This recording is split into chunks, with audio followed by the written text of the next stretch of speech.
Bonjour, vous êtes encore là? Vous vous souvenez, à la fin du dernier épisode, Myrtille venait de se rappeler dans un élan de perspicacité qu'elle n'avait toujours pas interrogé Kylian, le seul témoin du meurtre. Kylian? Attends 2 secondes, STP. STP, mais c'est quoi ça, STP? Non mais s'il te plaît quoi, boomer. Ouais, tu peux nous raconter ce qui s'est passé cette nuit? Ouais, tranquille, je trouvais le mec, je vous ai appelé, c'est tout quoi. D'accord, il paraît qu'on t'a entendu crier, t'as vu le meurtrier? Chut, je suis un bonhomme, parle-moi fort, je peux pas crier gros. Eh, tu fais référence à ma surcharge pondérale? Bah non en fait, c'est juste que... Eh, je suis juste un peu enveloppé, d'accord? Donc, cette nuit, Et bah je jouais à Pokémon Go, j'ai trébuché sur le corps juste devant le magasin, et j'ai perdu mon Dracofou. C'est pour ça que j'ai crié. et ensuite, tu as appelé la police. Oui, et puis je dois vous dire un petit truc, parce que... Oui. C'était la première fois que je voyais autant de sang, Et... et ben j'ai suivi les traces qui vont dans la boutique, et... Mais bordel à couche! Et il y avait une chose horrible dessinée dans le sang. Tin tin tin.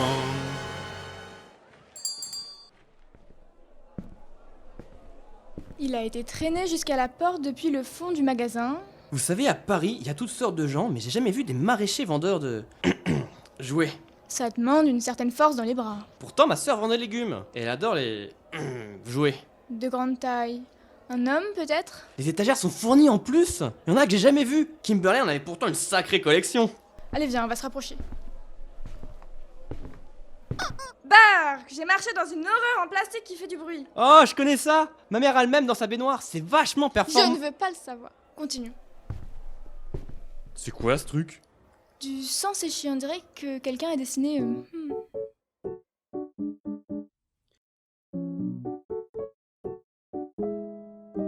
Mais c'est évident, c'est un pigeon. On voit les pattes ici, il a un bec, les ailes à droite et à C'est un gauche. génie, Martin, un génie. C'est vrai? Non, c'est un œil, Martin. Un œil. Crétin. Tin tin tin. Mais pourquoi dessiner un œil dans le sang? Tin tin tin. Le plan tue. Eh, le petit Kylian nous a donné une info. Tin tin tin. Tu t'emballes, Mathieu. Tu t'emballes. Pardon. Cliffhanger.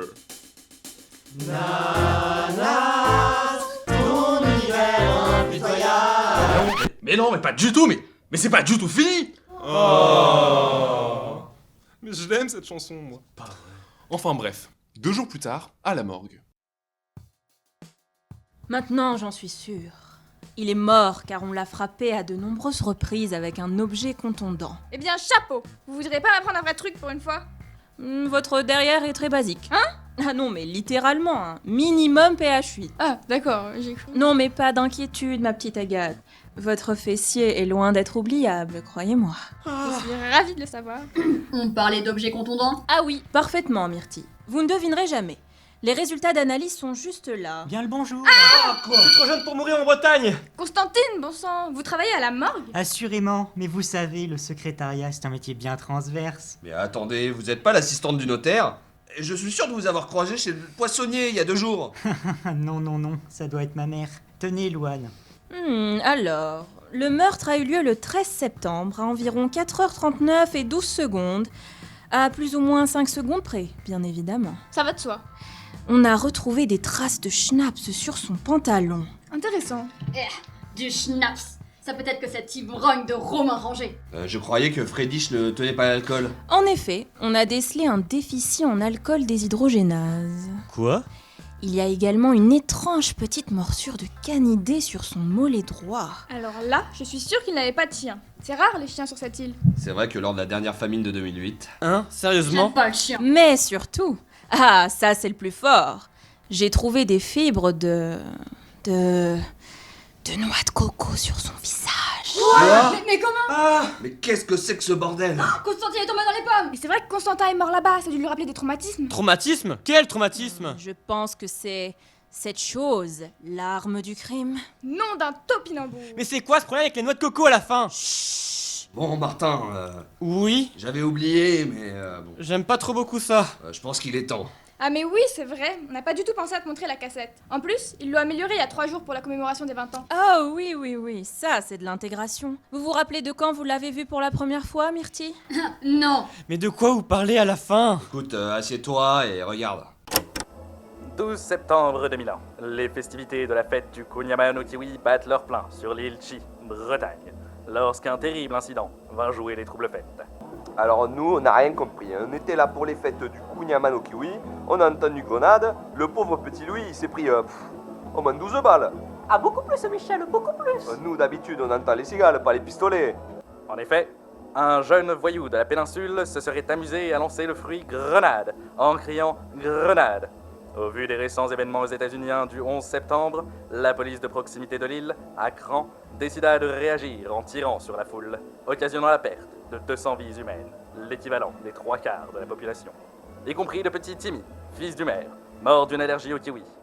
La peine immense que ressentit l'île conduisit le maire à prendre un arrêté bannissant à tout jamais l'importation de fruits exotiques et entraînant la chute de la famille la plus fortunée de l'île. C'est une injustice, ma famille vous nourrit vous et vos enfants depuis 400 ans déjà. Les forces de l'ordre sont toujours à la recherche du jeune Gourgandin.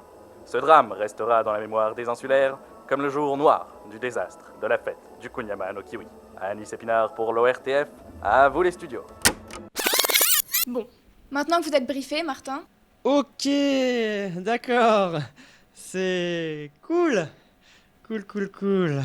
allez me chercher Romain Ranger. On va l'interroger au poste. Mais dans quelle région je me suis foutu, moi?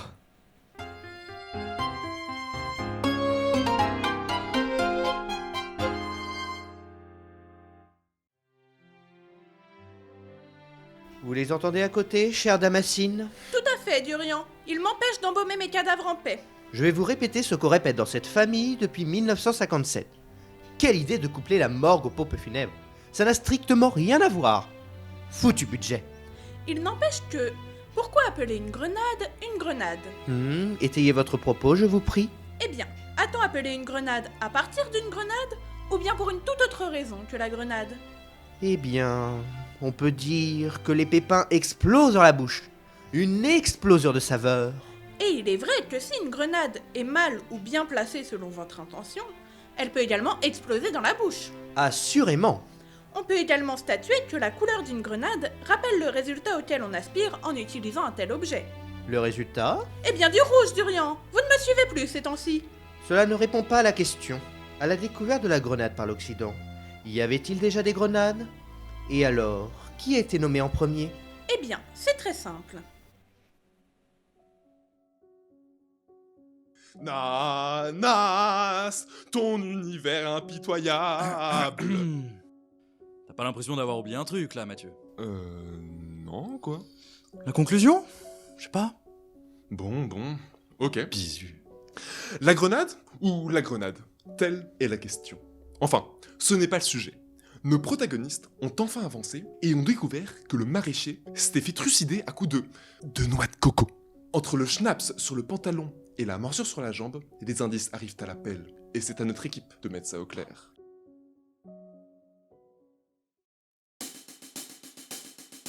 Nanas, ton univers impitoyable. Nanas, fixe la cloche et abonne-toi.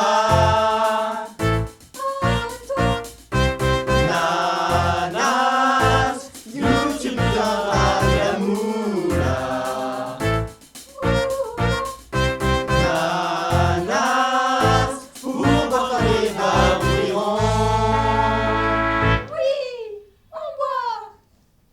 Ma chère Damascine, après avoir regardé et apprécié une vidéo sur internet, faut-il s'abonner et aimer la vidéo, ou alors aimer la vidéo puis s'abonner à la chaîne? Eh bien, mon cher Durian, je pense qu'il vaut mieux d'abord s'abonner afin de ne louper aucune autre vidéo, puis aimer la vidéo. Effectivement, ma chère Damascine, mais si nous oublions d'aimer la vidéo, cela ne rend-il pas l'abonnement caduc? Mais absolument pas, mon cher Durian.